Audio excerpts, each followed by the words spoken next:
Ka Ministry of Education ka Sorkar Pedeng haka khat Sautrik unai wing kala Thung da ka inquiry committee ban penlong ke jing tohkit halor ki babun ki jingkynnoh pyrshah ki rukom penyai kam baturmur bat bakla hapo ke school ba North Eastern Hill University NEHU da vice chancellor.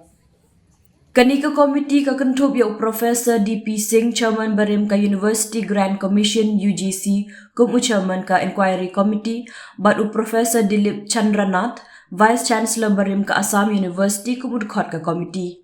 Da ka bashim kia ya ka jingpin sngau jong ki samla pule, ki seng jong ki samla pule bat halor ki jingmi khubor na kalyang ka Ministry of Education, kala Thung ya ka committee jong ki arngut ki dkhot, ki ban penlong ya ka jing tohkit ka babnya halor ki jingkynnoh baro.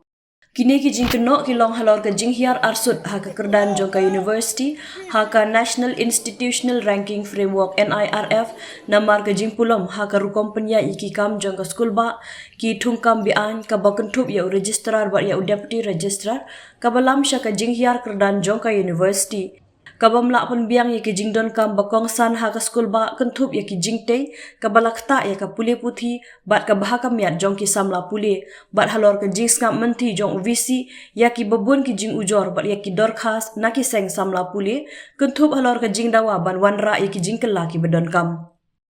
Ka hukum jong ka ministry balasoy da udike Himanshu under secretary ka Sorkar India kalawan shiposngi hadin ka jingsha thangan ba klemput jong ki samla pule balalam khmat da ka North Eastern Hill University Students Union NEHU su bat bala kershan da ka KSU NEHU Union bat ka jingkhang dam ya ka school ba ban pyrshah ya ka jing bomnang bat ka jing bomla trekam jong VC u registrar bat deputy registrar ka balak ta jor ya ka jing trekam jong ka school ba NEHU.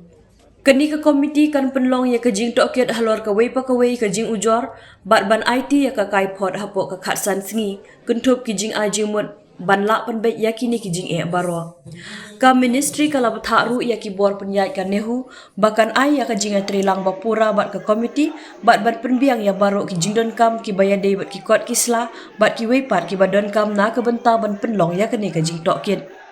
Lak ban kedau bana kaliang ki samla pule ki ba penlong ya ka jing yakhi kila dawa hiar syuki mardor ya vice chancellor bat ru ban wengkam no ya registrar bat deputy registrar.